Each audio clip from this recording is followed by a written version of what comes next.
Buenas tardes.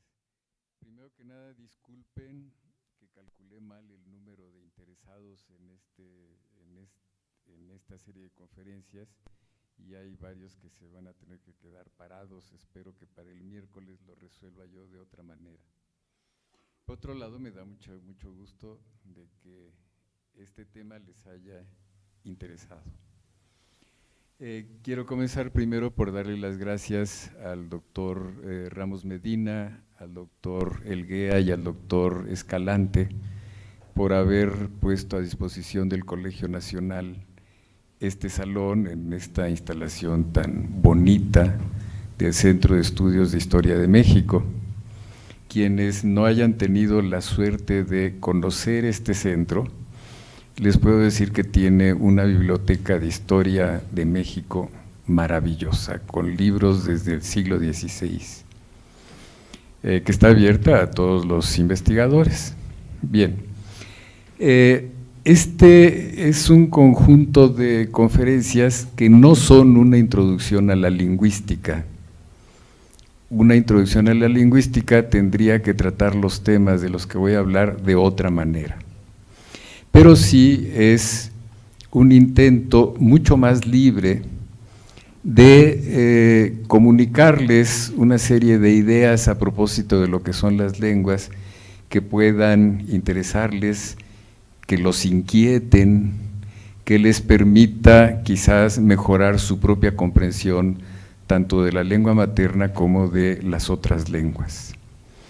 Ese es mi objetivo, poder abrir ciertos temas que en general solamente se hablan desde el punto de vista de esta ciencia que es la lingüística. Pero claro, esta introducción es al pensamiento sobre las lenguas, pero visto, por supuesto, por un lingüista. Es decir, la lingüística está allí en el fondo nutriendo todas las ideas. No sé si a ustedes alguna vez se les ha ocurrido poner a un perro delante de un espejo y se dan cuenta que el perro no se mira. En cambio, un bebé desde muy temprana edad, cuando se le pone delante del espejo, se mira y empieza a hacer gestos para convencerse a ver qué es lo que está viendo allí delante de él. Bien, los espejos reflejan. Eso es lo importante del espejo. Y pensar las lenguas es siempre un acto de reflexión. ¿Por qué? Porque cuando hablamos, claro, todos ustedes ya tienen una educación que ya no les permitirá recordar cómo se planteaban por primera vez su propia lengua, su propia manera de hablar. Pero la verdad es que uno habla como parte de sus acciones. Ejecutamos a lo largo de todo el día acciones, comemos, dormimos, nos lavamos, estudiamos, caminamos, etcétera. Y naturalmente no todo el tiempo estamos pensando en qué es lo que hacemos. Sobre todo ahora que hay teléfonos celulares, ¿cuántos de ustedes caminan por la calle mirando el celular y ni siquiera se dan cuenta de los obstáculos que tienen delante y más de uno se habrá caído? Es decir, uno no está pensando todo el tiempo en lo que hace, no está reflexionando en lo que hace, mucho menos en su manera de hablar, porque hablamos sobre todo en una serie de acciones que son muy prácticas, ¿verdad? A un amigo le podemos decir, ven, vámonos a comer, o le podemos decir a alguien en la calle, cuidado, no te vayas a caer, etcétera. Y no son acciones pensadas, son acciones que nos surgen de la necesidad de comunicación con otras personas. Además, el habla fluye en el tiempo y fluye muy rápidamente. De modo que lo que uno dice, si no está concentrado en observar lo que uno mismo está diciendo, lo que uno dice se pierde, desaparece inmediatamente después de que uno ha hablado. Eso, por supuesto, nunca ha facilitado el reflexionar acerca de las lenguas. A lo largo de la historia ha habido, sin embargo, varias maneras de reflexionar acerca de ellas, pero siempre de manera indirecta, nunca encarando el fenómeno de hablar, sino tomando en cuenta ciertas maneras de hablar. Pensemos en el caso de la poesía. Hay poesía desde que la humanidad tiene recuerdo de ella misma. Por supuesto, no conocemos las poesías más primitivas, no sabemos si hace 10,000 años había algunos seres humanos que hicieran poesía. Y no lo sabemos pues porque no hay ningún documento que nos lo muestre. Pero sí vemos que en los pueblos más antiguos se empezó a hacer poesía. Y esta poesía era cantada. Es decir, aquello que se decía iba siempre junto con una melodía, con un ritmo, que servía para todos los momentos en que la poesía tenía alguna finalidad. Muchas veces la poesía tenía finalidades religiosas o tenía finalidades festivas. Mucho tiempo después empezaron a aparecer poesías, digamos, subjetivas, de manifestación de lo que uno siente. Siempre la poesía en sus inicios fue una poesía ligada a ceremonias religiosas o a fiestas. Y entonces iba siempre relacionada con la música. Claro, no sabemos tampoco cómo se diría la poesía, por ejemplo, entre los nahuas. Hubo poesía. Si ustedes han leído los cantares mexicanos que publicó don Miguel León Portilla en traducción bilingüe, leerán poesía que hay desde Netzahualcóyotl y de muchos poetas del mundo náhuatl. Ahora, lo que no sabemos es cómo se decía la poesía, cómo la entonaban. ¿Llevaba alguna canción debajo de ella? ¿Iba acompañada de huehuetl, de teponachtli, de flautas? No lo sabemos, lamentablemente no lo sabemos. Pero sí sabemos que hubo esa poesía. Bien, para nosotros, en esta cultura en la que hemos sido educados, otro antecedente es naturalmente la poesía griega y la poesía latina, en donde también sabemos que formaba parte de ciertas festividades y se cantaba la poesía. No hay tampoco documentos de cómo habrá sido eso. Lo más que se ha podido hacer ha sido, primero, tomar en cuenta los poemas que afortunadamente sí se han conservado. Y segundo, conocer los instrumentos musicales que utilizaban para acompañar la poesía. Pero cómo habrá sonado, no lo sabemos. Nos lo podemos imaginar. Piensen ustedes que una lengua como el latín era una lengua que tenía unas vocales breves, o sea que se pronunciaban muy rápidamente, y unas vocales más largas. Nuestro español no tiene vocales breves y largas, tiene un solo tipo de vocales, aunque las podemos alargar todo lo que queramos, pero eso no forma parte de las vocales del español. En latín sí.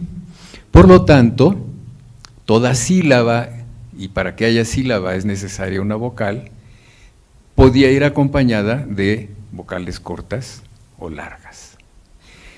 Aquí tengo unos poquitos ejemplos de una Carmen. Carmen era el nombre de las canciones en latín, de una Carmen de Catulo. Catulo fue uno de los poetas amorosos más destacados del mundo romano. Hubo una serie de metros larguísima a disposición de los poetas latinos. Ahí solamente les puse esos 4. Un metro troqueo o coreo era el que llevaba una vocal larga y una corta. La larga está mostrada con una rayita y la larga con una U, la breve con una U. El yambo, que era al revés, una breve y una larga, el dáctilo, que era una larga y dos breves, o el espondeo, que eran dos largas. Pero hay todo un conjunto de metros latinos que estaban a disposición de los poetas para escribir sus poemas, de tal manera que estas dos líneas de la Carmen de Catulo, que son un endecasílabo, es decir, tiene 11 sílabas, se deben haber leído como cui dono lepidum novum libellum. Y esto le daba un ritmo, al poema. Y nos podemos imaginar cómo el haber empezado a jugar los griegos y los latinos con su lengua, los habrá llevado a encontrar la belleza de utilizar ciertos metros. Y entonces empezar a elaborar poemas con metros diferentes, ciertos metros, por ejemplo, para la poesía grave, de la que se utilizaba para escribir elegías cuando moría alguien, ciertos metros que combinaran cortas y breves más fácilmente para ocasiones festivas, etcétera. De modo que una clase de reflexión acerca de las lenguas se produce por este medio indirecto, que es la poesía. Bien, pero no es la única manera de reflexionar acerca de las lenguas. También reflexionan los griegos en la retórica. ¿Para qué servía la retórica? La retórica era un instrumento a disposición de los oradores que tenía por objetivo convencer a su auditorio. Ese era el objetivo central. Y para convencer a su auditorio tenían una serie de técnicas que nosotros ya no hemos aprendido. Recuerdo que hace tiempo se decía que Porfirio Muñoz Ledo sí había aprendido retórica de esa manera. Él siempre ha sido un gran orador. Pero nosotros ya no hemos aprendido esa retórica, a pesar de que también nos interesa convencer a nuestro auditorio. Entonces, en la retórica es cuando empiezan a darse cuenta primero de las llamadas figuras de dicción.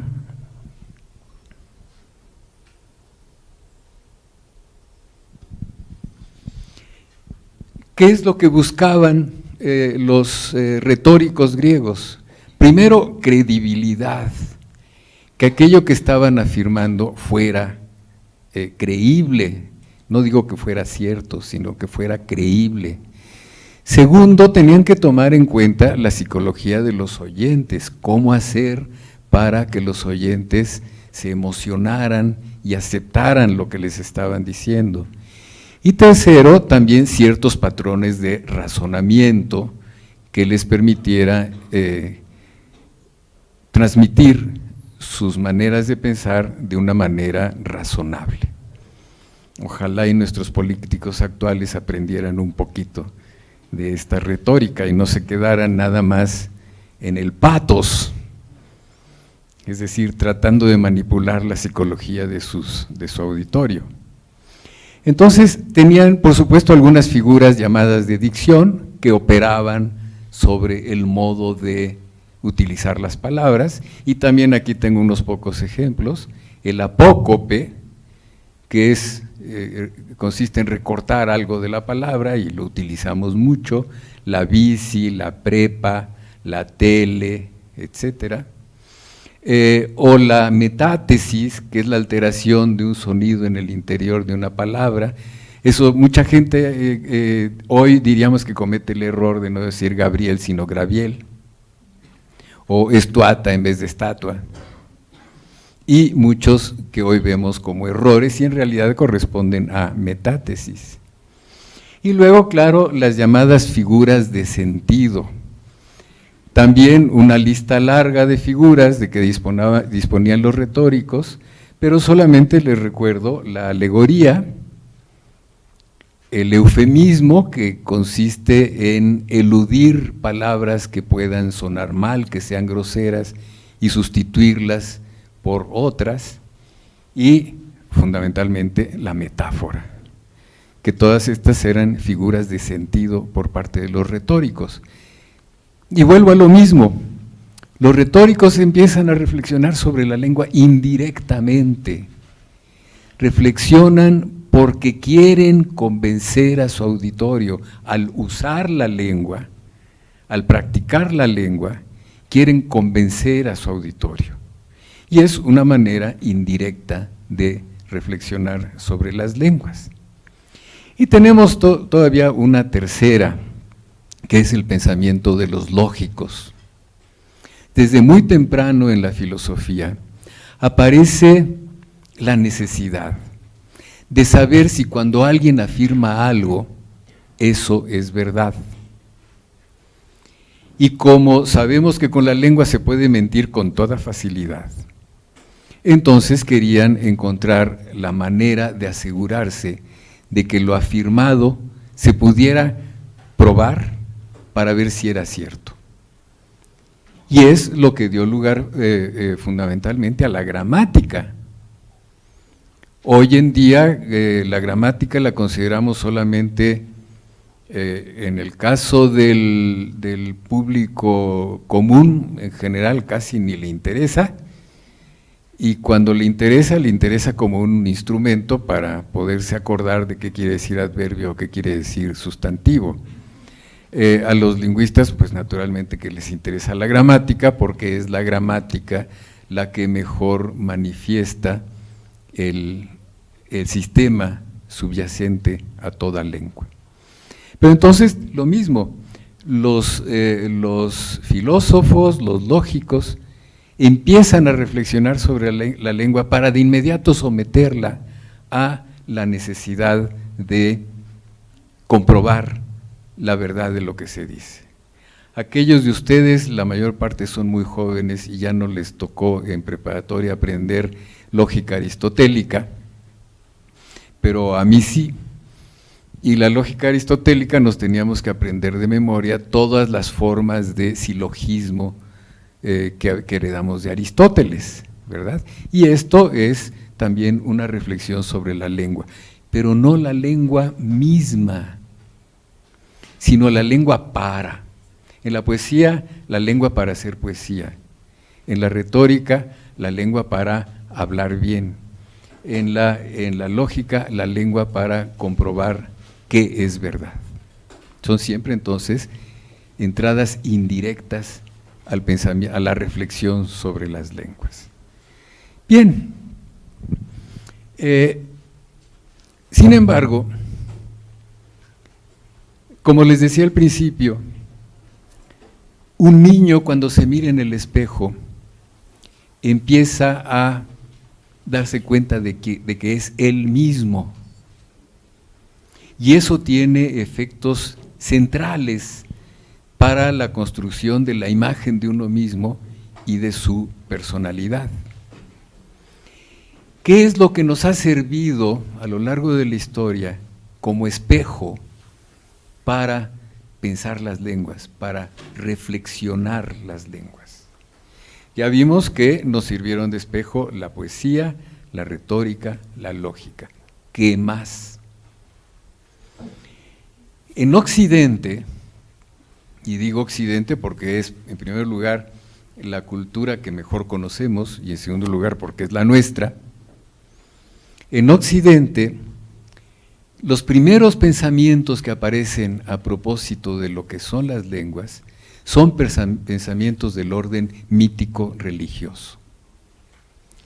No sé si ustedes recuerden el comienzo del Evangelio de San Juan. El comienzo del Evangelio de San Juan es realmente misterioso. Dice, en el principio solo era la palabra. Nada más.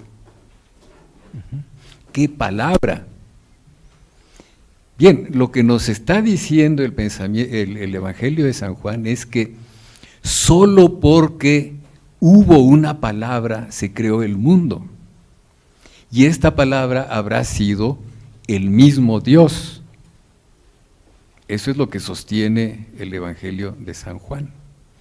Y naturalmente, puesto que en Occidente, tanto el judaísmo como después el cristianismo empiezan a leer la Biblia, en la Biblia descubren, primero que nada, que hay una primera pareja, Adán y Eva, y Dios los pone en la tierra y les dice que ellos serán los que no solamente gocen lo que hay en la tierra, sino que además sean los que le ponen nombre a las cosas. Y entonces, la pregunta es, ¿y cuál sería la lengua de Dios? ¿O cuál fue la lengua de Adán? ¿Cuál fue la lengua primigenia? Y durante buena parte de la historia, prácticamente hasta mediados del siglo XVIII, el interés por pensar las lenguas se va concentrando en todo aquello que dice la Biblia. Hubo una lengua primigenia. Bien, después viene el mito de la Torre de Babel. En el momento en que los seres humanos se vuelven demasiado seguros de sí mismos y por lo tanto ambiciosos, Dios decide castigar a los seres humanos y les confunde las lenguas.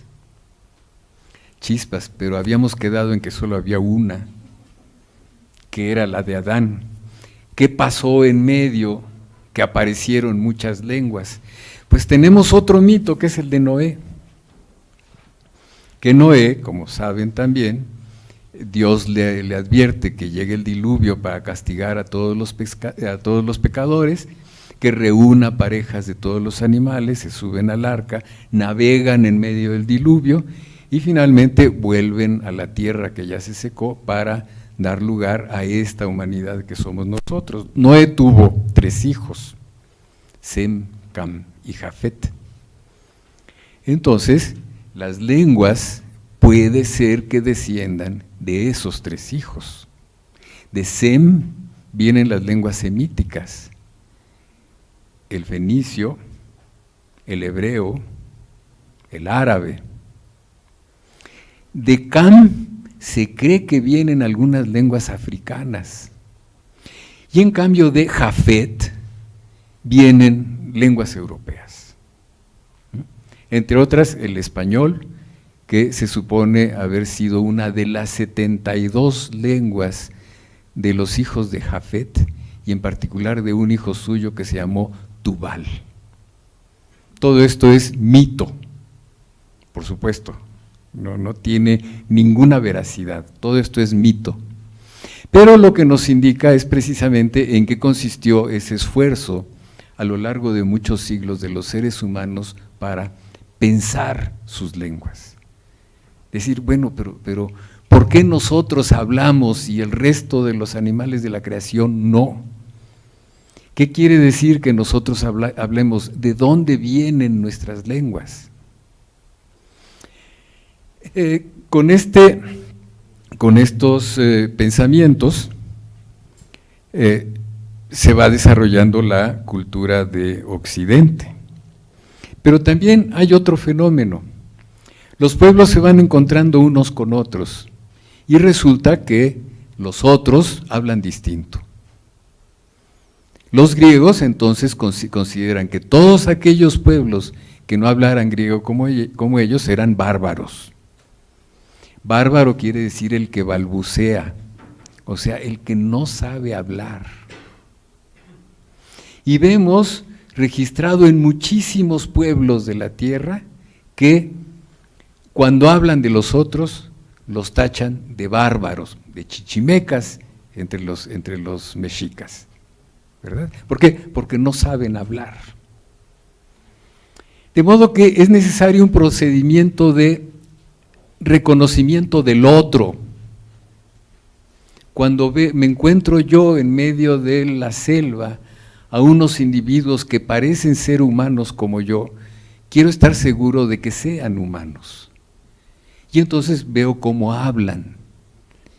Y si no hablan como yo, empiezo a preguntarme si son seres humanos en realidad o no. Un antropólogo francés que fue discípulo de Claude Lévi-Strauss, otro gran antropólogo, este otro se llamó Pierre Clastres, estudió varios pueblos amazónicos, y en un libro que se llama El Estado contra el Poder, La Sociedad contra el Poder, relata lo que sucede entre estos pueblos.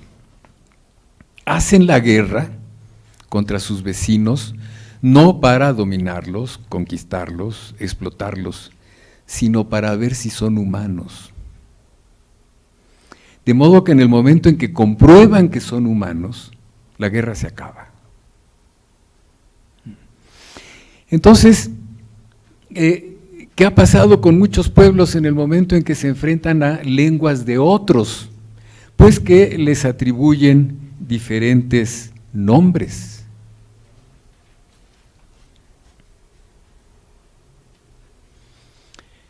Por ejemplo, resulta que el nombre de la lengua es el nombre del pueblo. Y entonces el puré o purépecha, que quiere decir gente, o sea, mi gente, es el nombre del pueblo. En tzeltal, Winik Atel; en chol, que es otra lengua maya, Winik, que quiere decir persona, gente. Es decir, aquellos que hablan igual que yo tzeltal son personas como yo. Los que no hablan igual que yo, Winik Atel, no son personas como yo. Lo mismo tenemos en el caso de la palabra del alemán Deutsch, que quiere decir perteneciente al pueblo. Y Huichol, su nombre propio es Huixárika, que quiere decir la gente. Es decir, es un efecto etnocéntrico en el modo de referirse al pueblo y a su lengua. Pero hay otra posibilidad, que es que el nombre de la lengua dependa de su expresividad, de su capacidad expresiva. Náhuatl quiere decir que suena bien. Es decir, los mexicas, los tlaxcaltecas, etcétera, optaron no por relacionar su lengua con el pueblo, sino por observarla y decir, esta lengua suena bien. Y eso quiere decir náhuatl. O por ejemplo el caso del tojolabal, que es otra lengua descendiente de los mayas. Tojol-ab-al quiere decir discurso recto o palabra que se escucha sin engaños. O sea, para los tojolabales hablar es hablar rectamente y sin engaños. Una idea que les habría encantado a Aristóteles y a los lógicos griegos. O el otro caso es que el nombre les sea impuesto a la lengua por otros pueblos, que es el caso de español. Ese nombre se lo pusieron los franceses a los habitantes de la península ibérica. Los habitantes de la península ibérica decían que eran castellanos, aragoneses, catalanes, etcétera, y son los franceses los que dicen, de los Pirineos al oeste, todos son españoles. Y el nombre viene de allí. O el caso del árabe, que hay dos posibilidades, una que venga del acadio, árabú, o gente del desierto, y entonces allí los acadios están reconociendo a los árabes como esa gente que llega del desierto. O al-ariba, de origen puro, y probablemente esta etimología sea de los propios árabes. decirse somos los puros. El caso del otomí, que es un nombre que los nahuas impusieron a los ñañú. En nahua, otomitl quiere decir que camina con flechas, es decir, caracteriza a estos individuos del pueblo ñañú, que son los que caminan y siempre llevan flechas. O totonaca, también puesta por los nahuas a los totonacas, a partir de Totonacapan, pueblo de la gente de Tierra Caliente, no, pero también se cree que viene de tú o tú, que quiere decir tres, y naku, corazón, tres corazones, porque eran tres las grandes capitales del mundo totonaca. Todas estas son reflexiones acerca de la lengua.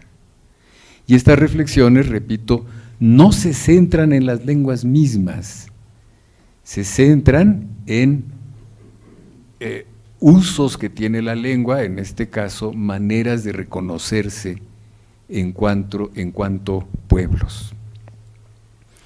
Esta situación, decía, duró muchos siglos. Y en el caso de Occidente, después de que continuaron todas estas búsquedas de cuál sería el origen de las lenguas de Occidente, de cuál habrá sido la lengua primigenia, llega un momento en que, debido precisamente a los viajes coloniales, en particular de los ingleses llegan a colonizar y explotar la India. Y en la India se encuentran con una cultura igualmente milenaria que habla sánscrito, y este sánscrito, conforme alguien se toma la molestia de empezar a pensar en él, a tratar de entenderlo, se dan cuenta de que tiene parentesco con el griego y con el latín. Y fue el gran descubrimiento. Sir William Jones, uno de los colonizadores ingleses de la India, es de los primeros en decir, oigan, el latín, el griego y el sánscrito son parientes, ¿a qué se debe? Fue este momento precisamente, este momento de descubrimiento del sánscrito por parte de Europa, y el interés de estos colonizadores ingleses por saber qué clase de gente eran los indios de la India, es lo que da lugar a dos ciencias, la antropología y la lingüística. Es decir, antropología y lingüística son producto de todos estos momentos del siglo XVIII, de colonización de otros pueblos, en que se dan cuenta de que hay que saber algo acerca de esos otros, de sus lenguas, de sus culturas, de quiénes son. Dirán, bueno, sí, pero los misioneros españoles en México en el siglo XVI hacían lo mismo. Claro, hicieron lo mismo. Fray Bernardino de Sahagún, cuando escribió la historia de las cosas de la Nueva España, estaba describiendo a este pueblo mexica y sus costumbres, sus ritos, etcétera, pero no con el mismo objetivo de reconocimiento completo del otro, sino con el objetivo de conocerlo bien para saber mejor cómo evangelizarlo. Y eso cambia naturalmente las cosas. Podemos decir, Sahagún fue de los primeros etnólogos, sí lo fue, pero con este otro objetivo, digamos, indirecto, respecto de lo que eran los pueblos colonizados. En el momento en que Sir William Jones empieza a difundir sus ideas a propósito de el parentesco entre griego, latín y sánscrito, es cuando empiezan ciertos europeos, en particular ingleses y alemanes, a interesarse por hacer comparaciones. Es decir, toman palabras del latín, del griego y del sánscrito y las comparan. Encuentran que pater y griego, ya se me olvidó cómo se dice padre en griego, en fin, pero hay otra palabra para griego, y otra palabra padre en latín, se asemejan. Y entonces hacen un catálogo de todas estas semejanzas. Es eso, precisamente, repito, lo que dio lugar a la lingüística. ¿Qué es lo que hace la lingüística entonces? Que por primera vez se cierne sobre la lengua misma. Ya no interesa estas reflexiones indirectas sobre ella, sino que quiere saber cómo son estas lenguas. Si hay parentesco entre ellas, ¿a qué se debe el parentesco? Si hay relaciones gramaticales semejantes entre unas y las otras, ¿a qué se deben esas relaciones y cómo son esas relaciones? En la India también descubrieron a un antiguo gramático hindú que fue Panini. Panini escribió, fuera de todo contacto con Occidente, una serie de observaciones fonéticas, es decir, de pronunciación, y gramaticales, orientadas a la correcta pronunciación de los Vedas religiosos de la India. ¿Por qué? Siempre, como saben, también la lengua tiene cierto carácter mágico. Para muchísimos pueblos se puede hacer magia con lo que uno dice, y entonces los Vedas también tienen un poder mágico que es necesario conservar, y si uno pronuncia mal uno de los Vedas, resulta que el poder mágico no se va a producir. Esta idea de la magia también forma parte de las reflexiones acerca de la lengua. Piensen ustedes, por ejemplo, en la cantidad de eufemismos que tenemos nosotros para hablar del diablo. El pingo, el de los cuernos, en Veracruz bueno, se me ve el nombre, pero tenemos muchísimos nombres para hablar del diablo, y todos estos nombres son eufemísticos. ¿Por qué? Porque la gente piensa que si uno dice diablo, lo invoca, y se le aparece a uno. Lo mismo los eufemismos para hablar de la muerte, ¿verdad? Patas de cabra, etcétera, para el diablo, para la muerte, pues la huesuda, en fin, que son eufemismos para que no se nos aparezca y nos lleve. Y todos estos hechizos que todavía puede uno conseguir en el mercado de la viga, operan mediante el funcionamiento mágico de la lengua. Bien, el caso es que la contribución de Panini en la India fue una contribución muy importante para entender lo que era el sánscrito y poderlo relacionar con las lenguas europeas. Después de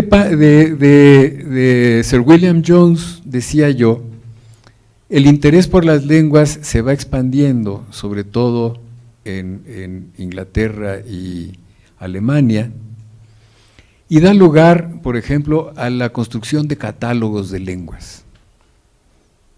La emperatriz Catalina de Rusia mandó a hacer una gran encuesta mundial para hacer un catálogo de las lenguas. Relacionada con esta emperatriz Catalina hubo un español valenciano que se llamó Lorenzo Herbaz y Panduro, quien se encargó de hacer el catálogo de las lenguas de América, siglo XVIII. Y con estos catálogos, pues claro, nutrían sus bibliotecas con el mismo tipo de intereses que significaba el construir un zoológico o construir un museo de historia natural, construir una biblioteca, construir un depósito de instrumentos de navegación, etcétera. Todo esto era ese afán coleccionista. Sin embargo, este interés por la comparación también da lugar a otra clase de reflexiones, y estas reflexiones se producen entre los románticos.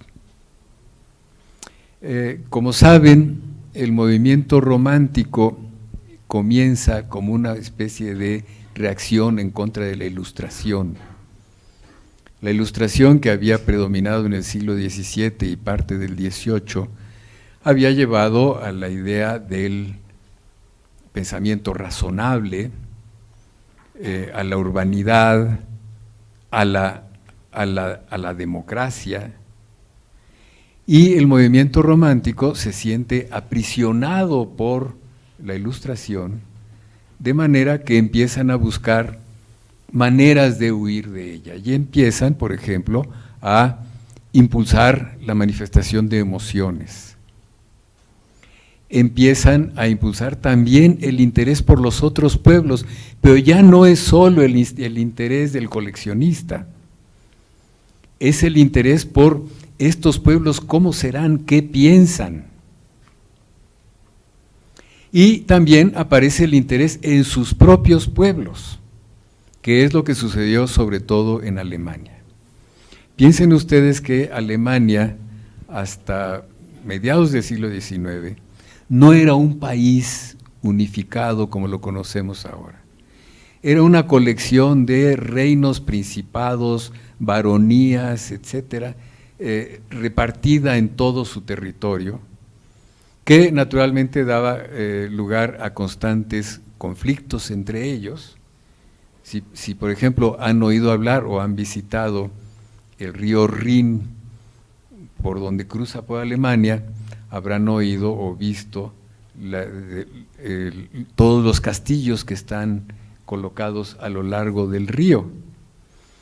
Todo esto es un paisaje muy romántico, pero ¿para qué servían estos castillos? No era para tener a las princesas encerradas en las torres, eran para controlar el paso del tráfico por el río, porque tendían una cadena sobre el río y una barcaza que llevara mercancías de un lado al otro, cuando quería continuar, le impedían el paso hasta que pagara impuestos. Ese es el origen de los castillos del Rin. Nada romántico. Ajá. Pero resulta que hay un montón, decía, de pequeños reinos, principados, etcétera, repartidos por todo el territorio. Y entre ellos surge la idea de que lo único que los puede unir es su lengua. Y esta lengua es la lengua alemana.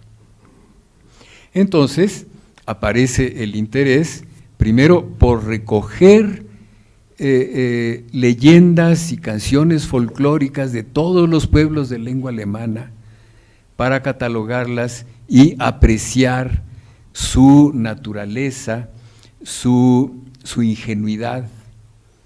Y uno de los principales coleccionistas de estas leyendas, tradiciones de los pueblos alemanes, son precisamente los hermanos Grimm, los autores de los cuentos que todos hemos leído. No es que ellos nos quisieran heredar cuentos a nosotros, ellos estaban haciendo una colección de cuentos del patrimonio cultural de los alemanes. Y junto con ellos también los hermanos Schlegel. Y en particular un personaje muy importante que fue Guillermo de Humboldt. Guillermo de Humboldt fue hermano de Alejandro, que fue el explorador de Hispanoamérica. Alejandro, ya sabemos, fue un naturalista, que vino a territorio americano, llegó a Venezuela, exploró el río Orinoco, penetró en la selva del Amazonas, subió al Chimborazo, al volcán Chimborazo en Ecuador, regresó al Perú, en el Callao tomó un barco, llegó a Acapulco, de Acapulco subió a Taxco porque él era minero de profesión, para conocer las minas de Taxco, luego vino hacia México, fue a Pachuca a conocer las minas de Pachuca, etcétera, y es al que le debemos el nombre, el atribuir a la Ciudad de México, Ciudad de los Palacios. Bien, Guillermo de Humboldt era el hermano mayor, y además fue un consejero del rey de Prusia. De modo que lo que hacía Alejandro era que junto con sus observaciones de la vida natural en América, le enviaba datos a propósito de las lenguas con las que se iba topando. De modo que hay una bellísima colección de datos de lenguas de América desde Venezuela para acá, hecha por Guillermo de Humboldt y que uno puede consultar en el Instituto Iberoamericano de Berlín. Guillermo de Humboldt entonces se interesa por estas lenguas y se interesa por, como dice su libro, el efecto que han tenido las lenguas en la construcción del espíritu humano. Y ese es un planteamiento estrictamente romántico. De modo que entonces son estos románticos los que trascienden el primer coleccionismo en Occidente de las lenguas para empezar a buscar qué hay detrás de estas lenguas coleccionadas, cómo son esos individuos que las hablan, qué culturas tienen. Y por eso digo, a eso le debemos el nacimiento de la antropología y de la lingüística. No tardó, por lo tanto, mucho en aparecer un comparatismo, es decir, comparar todos estos datos, ya con un objetivo claramente científico, con unos métodos para estar seguros de que la comparación funcionaba, y con una serie de publicaciones eruditas en las que se podía discutir todos los datos que iban presentando. Así aparece la llamada lingüística histórica. Pero cuidado, esta lingüística histórica es contemporánea de Darwin, y en particular uno de los principales autores de la lingüística histórica alemana, que fue August Schleicher,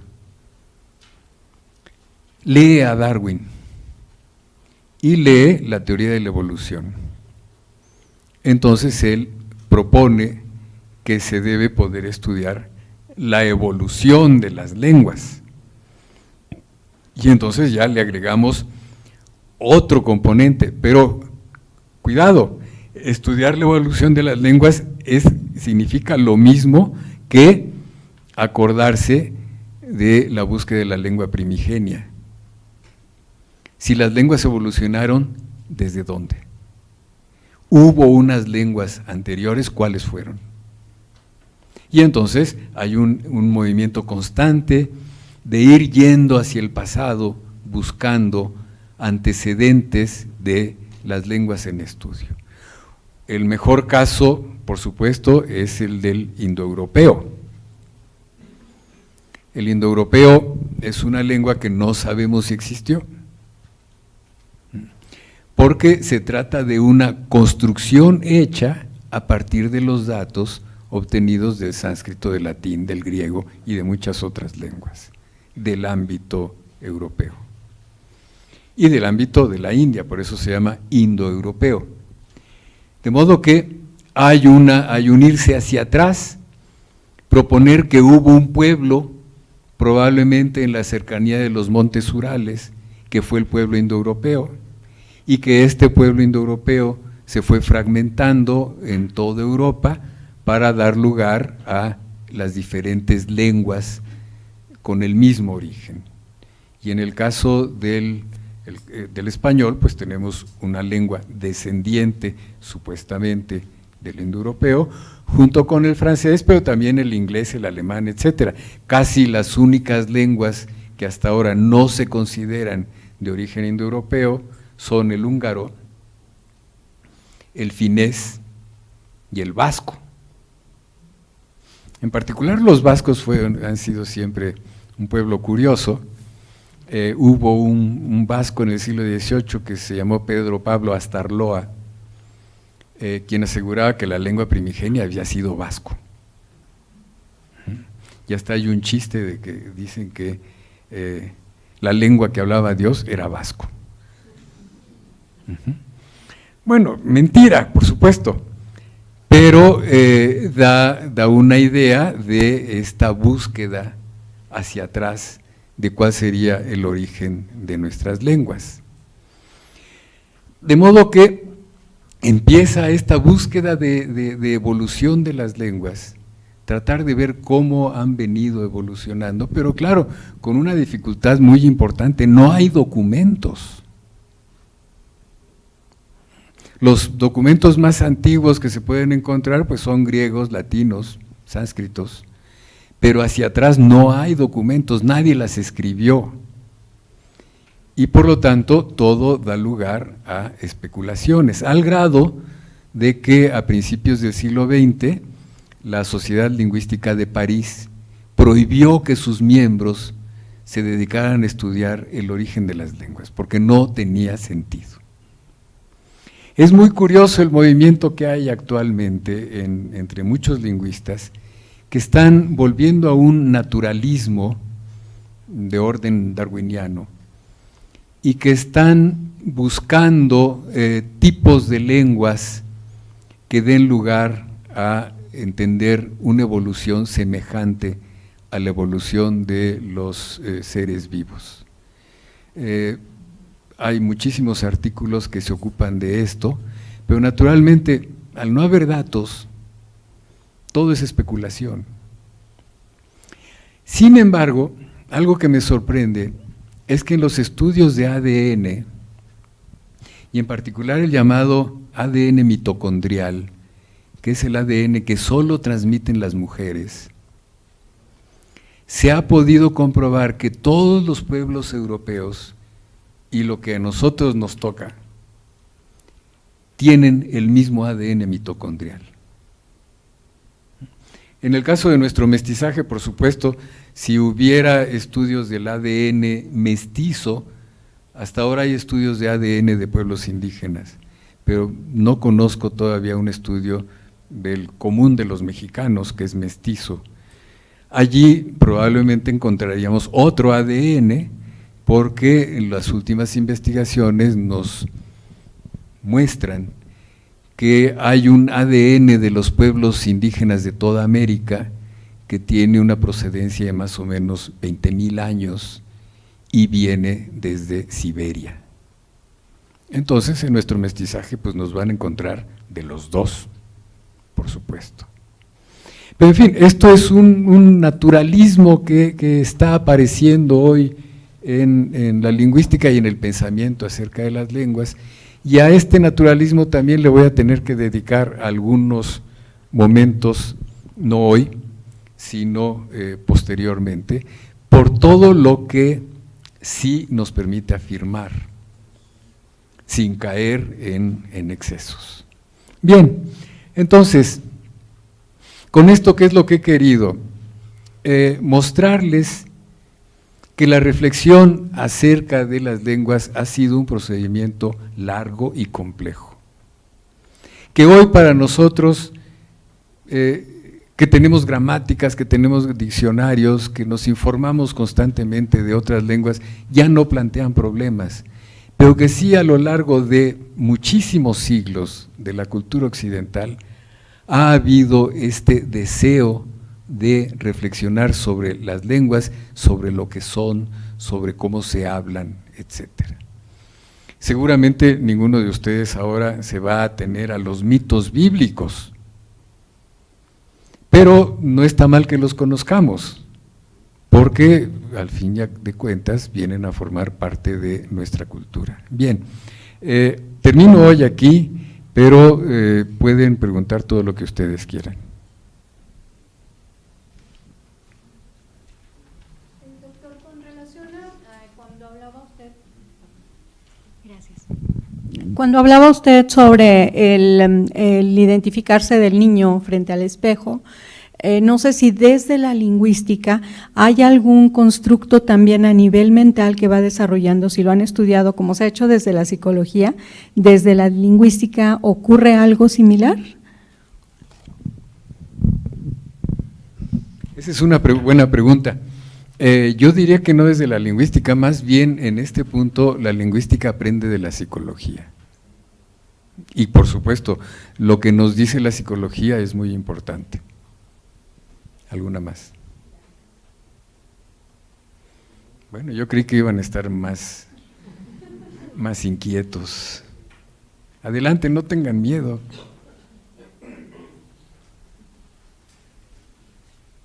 Gracias. Sí, doctor, no me quedó claro el sentido de la frase, al principio era el verbo en San Juan.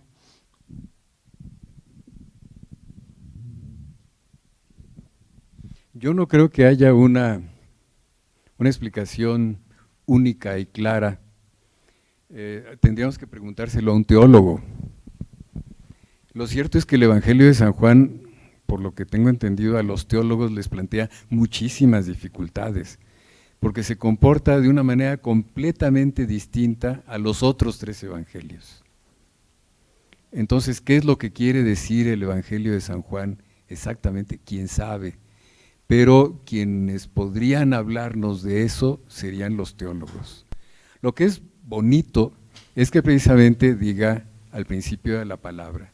Y si vemos el Popol Vuh, por ejemplo, el Popol Vuh nos dice algo semejante. Solo cuidado, yo no estoy seguro de que el Popol Vuh que nos transmitieron ya escrito en alfabeto latino en el siglo XVI, sea una transcripción de un relato maya anterior a la conquista, sino que a lo mejor ya se vio influido por el pensamiento cristiano. Entonces, cuando uno lee el comienzo del Popol Vuh, se sorprende de su cercanía con el pensamiento de la Biblia, pero quién sabe si haya sido así o ya se vio influido por el pensamiento cristiano y por quienes lo transcribieron. ¿Alguien más?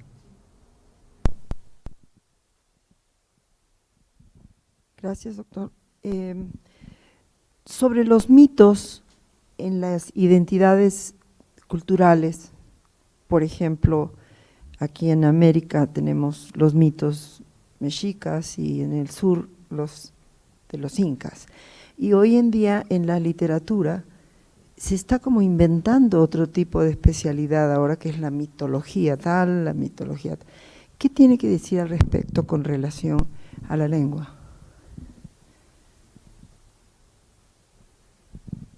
Bueno, si estos estudios de las diferentes mitologías de los pueblos aborígenes de América se producen a partir de relatos hablados o escritos, pues la lengua tiene mucho que ver. ¿Por qué? Porque es necesario comprender lo que quieren decir, es decir, penetrar en su semántica. Y eso naturalmente es muy complicado. Primero porque hacen falta muchísimos datos y segundo porque hace falta muchísimos procesos de interpretación. Simplemente piensen, casi no conocemos la semántica de la lengua náhuatl, y eso que el náhuatl de todas las lenguas americanas es la mejor conocida. ¿Por qué? Pues porque uno no puede hacer semántica del náhuatl sin saberlo profundamente. Y por un lado, entre aquellos que no nacimos hablantes de náhuatl, tenemos que aprenderlo, pero necesitaríamos aprenderlo no solamente en las fuentes del siglo XVI, tendríamos que aprenderlo con los nahuas actuales y hablar con ellos y aprender el modo en que organizan sus pensamientos, etcétera, para luego encontrar manera de ir penetrando en la semántica de su lengua.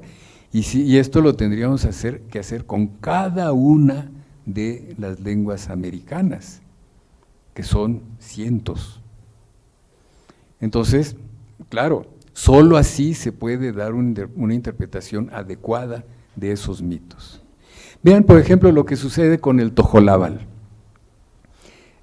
Hubo un lingüista en Chiapas que escribió un libro a propósito de los tojolabales. Este lingüista, con muy buena fe, aprendió tojolabal. Y esto que les puse aquí a propósito de que en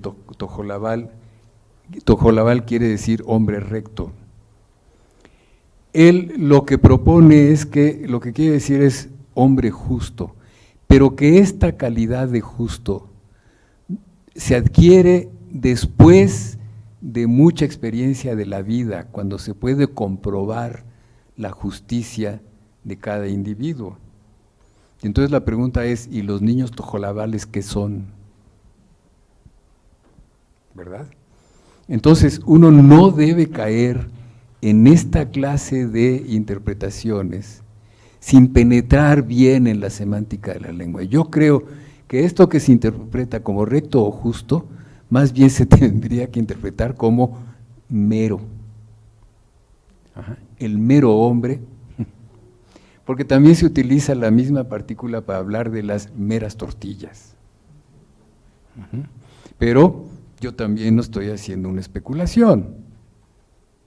Entonces, si uno como lingüista quiere penetrar en esta semántica de los pueblos aborígenes, me alegro, pero hay que aprender bien la lengua y después ponerse a estudiar y a escarbar en ella hasta que tengamos alguna idea, porque si no empezamos a caer en muchísimas fantasías que no tienen ningún caso. Algo más.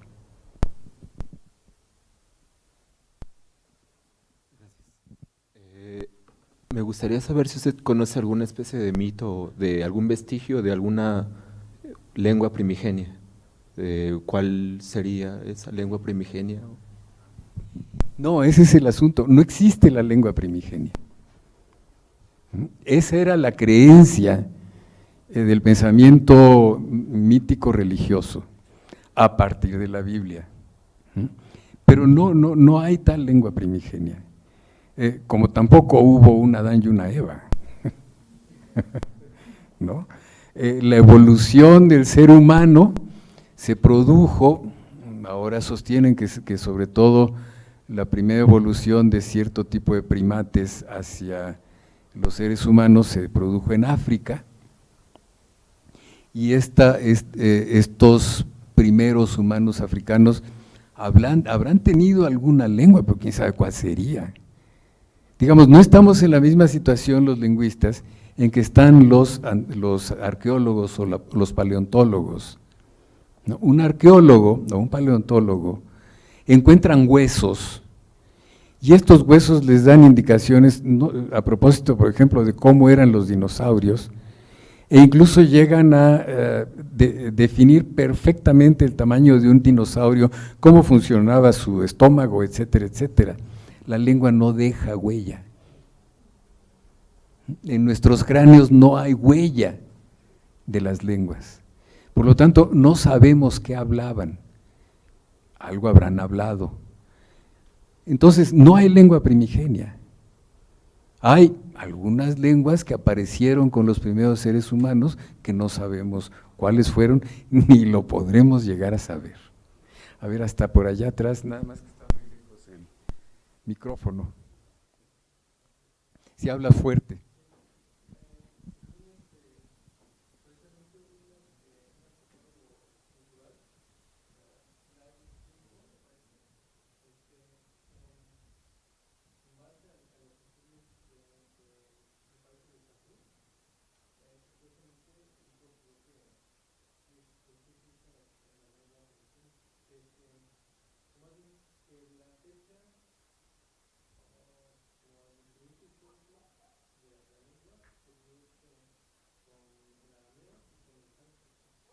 ¿Se produce con qué? Ajá.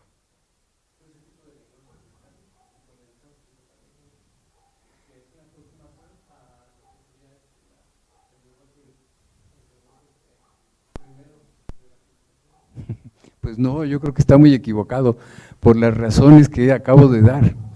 El arameo, el hebreo, el sánscrito son lenguas que conocemos y son lenguas, pues diríamos, recientes. El arameo era la lengua de Cristo, 2000 años, 2500 años, pues es muy reciente. La humanidad evolucionó por lo menos hace 50,000 años. ¿Qué pasó de hace 50,000 años a los 20,000 en que empezaron a llegar pobladores a América? Ni idea. Entonces, pues no se puede sacar esta clase de conclusiones. Lo siento. ¿Qué más?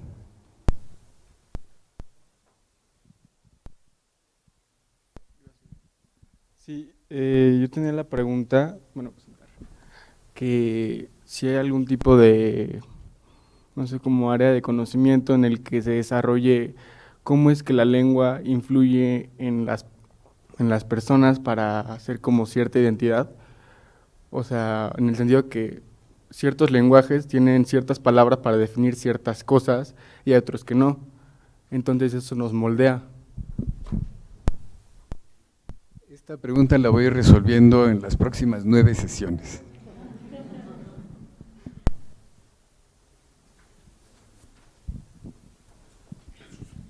Doctor, entendí que decía que la lingüística de alguna manera nació con el descubrimiento del sánscrito y cuando se empieza a hacer comparación entre las lenguas indoeuropeas.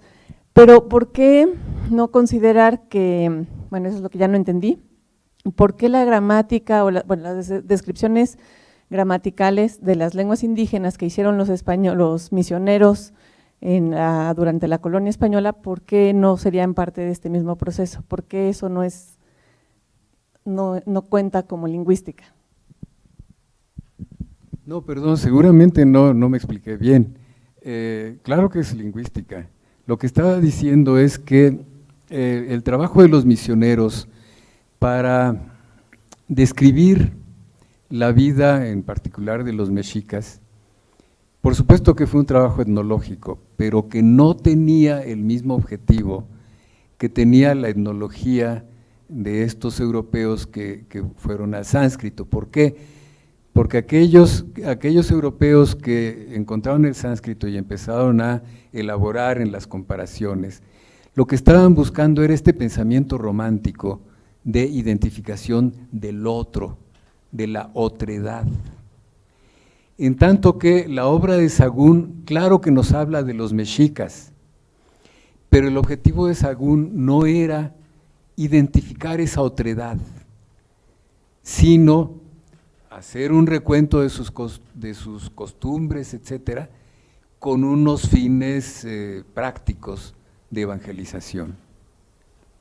Entonces, claro, la investigación lingüística de Sagún, de Molina, etcétera, etcétera, es valiosísima, nos dejó datos, pero eso es la lingüística, no la etnología. Es decir, no crearon una etnología como si la crearon los europeos.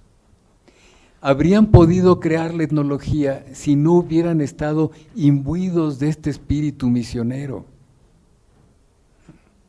¿Qué es lo que diríamos que pasa hoy?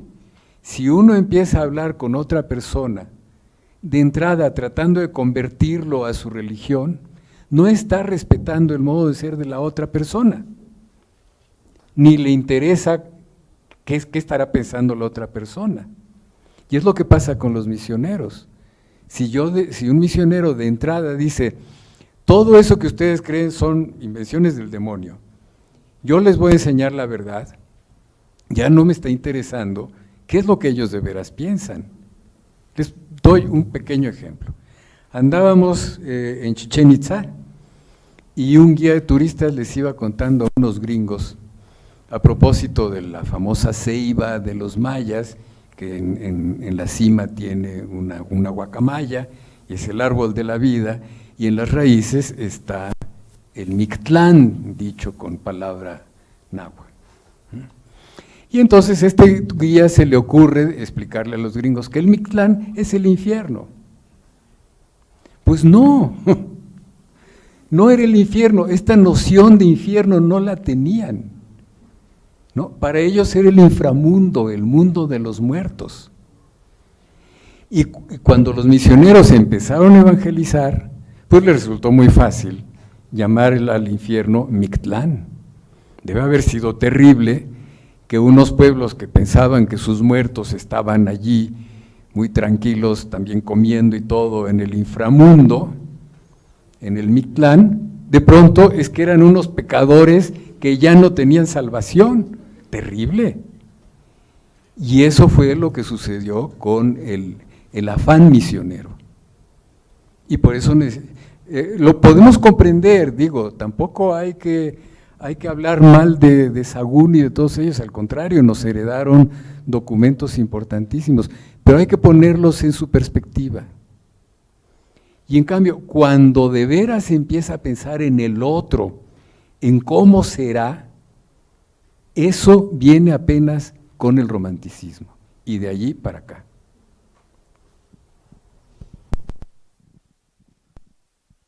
Buenas tardes, doctor. Yo quiero saber, bueno, aprovechando dos preguntas. La primera es en lo que habló respecto al origen de la lengua.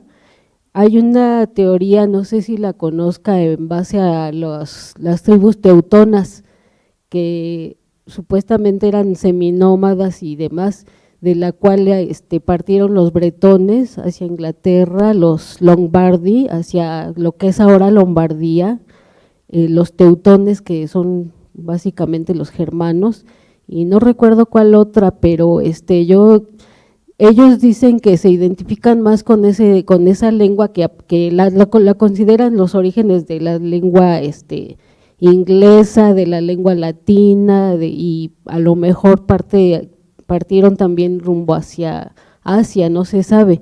Entonces yo quiero saber su opinión acerca de esa teoría. Y la siguiente pregunta es, también leí el artículo en donde dicen que el ADN compartido de los siberianos tienen similitudes con los aztecas y con los peruanos, con los incas. Entonces quiero saber si hay alguna investigación al respecto de que tenga alguna base en la lingüística también. Sí,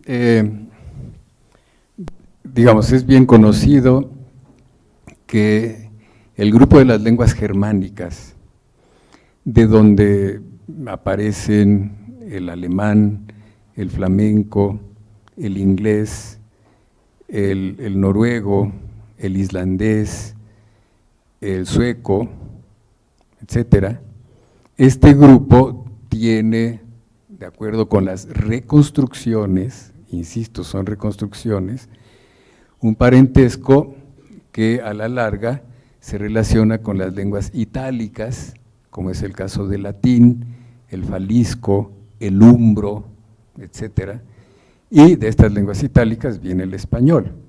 Es decir, todas estas lenguas se pueden retrotraer a esta construcción hipotética que llamamos indoeuropeo.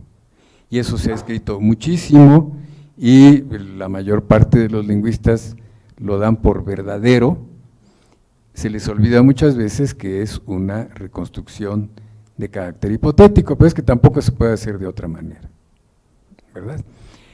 Su segunda pregunta era…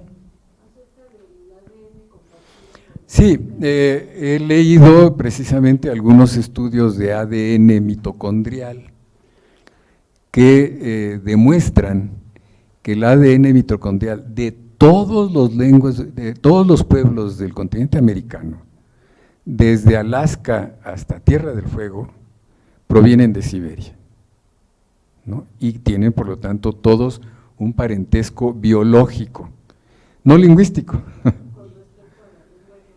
Porque es muy sorprendente que en este continente haya tal variedad lingüística. Simplemente vean el estado de Oaxaca. El estado de Oaxaca solito tiene 14 lenguas, ¿no? Y en México no sabemos exactamente cuántas hay, dice el INALI que son 67, pero realmente no sabemos cuántas hay, pero hay muchas. Y si vemos el Amazonas, hay muchísimas.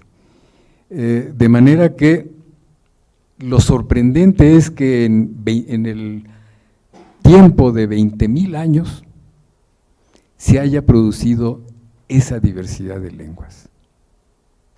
Eso es absolutamente notable. ¿Por qué? ¿Quién sabe? Bueno, creo que podríamos seguir, pero me comprometí a que terminaríamos esto más o menos a las 8:15 y son las 8:15. De todos modos, si la próxima vez tienen preguntas, me las dicen y trataré de responderlas. Muchas gracias.